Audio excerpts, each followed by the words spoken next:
Hi, I've done a bit of work, as you can see. It's a bit of an intro sequence, animation in place. I've changed my combos, so it's a little bit nicer way that it does the attack, left to right. And the heavy one is up and then down.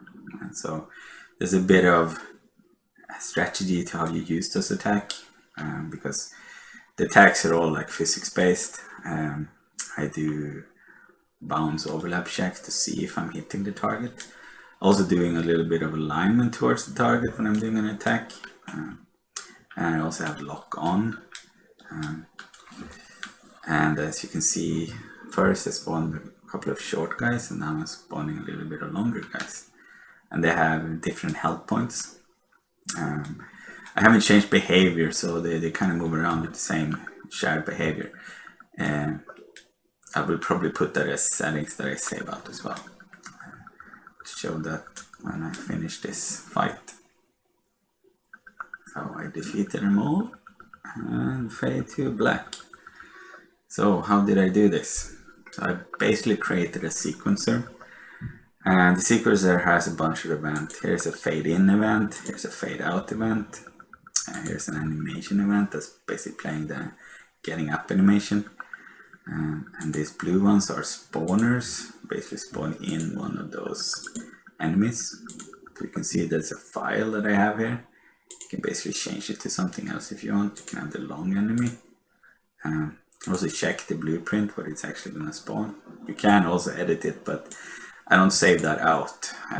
Basically, when I'm loading a sequence, I load these files, so I save out the file reference. So I also have these gates, and a gate is basically checking conditions before you can progress in this sequence. So in this case, it's a defeated enemies gate, so I have to defeat the 2 enemies that were spawned before I'm allowed to progress to the next part, where it spawns 2 new enemies in other locations. You can increase the number that are spawned in a location, you can increase the size, the spawn radius, and it's randomized inside there. I also have another gate here. You finish these 2 enemies, then you come to the fade out, and you have a gate that the game is completed, and it resets the timeline. So I set up an example here. It's pretty easy to do. You basically want to spawn in an enemy. You're setting the blueprint. Let's do a medium. Let's move him around. I don't have a widget to move this around in 3D. I might create one. We'll see.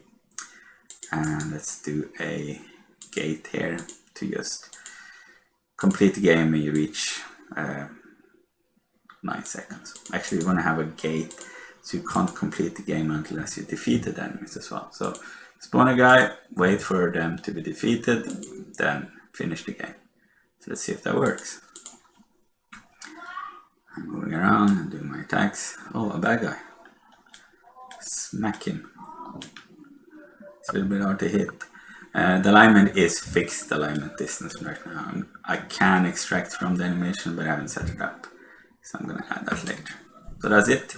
So the gate at the end basically stops the playback and resets, like turns on the bug rendering, AMG, etc. You saw these spawners. So in the spawn definition, I can basically set up these skeletons. I can set up how much health they have, some of the animation stuff, and I can basically save that out to files or load it in. So if you have the long enemy, you can see what it looks like, or the small enemy, 50, 70, and then 100 health. So just gradually getting stronger. That was pretty much it. I don't want to show any code right now. This is quickly written and quickly gonna get expanded. I kind of want to set it up so this becomes a little game that I can just play and have fun with. And that's it. Thanks.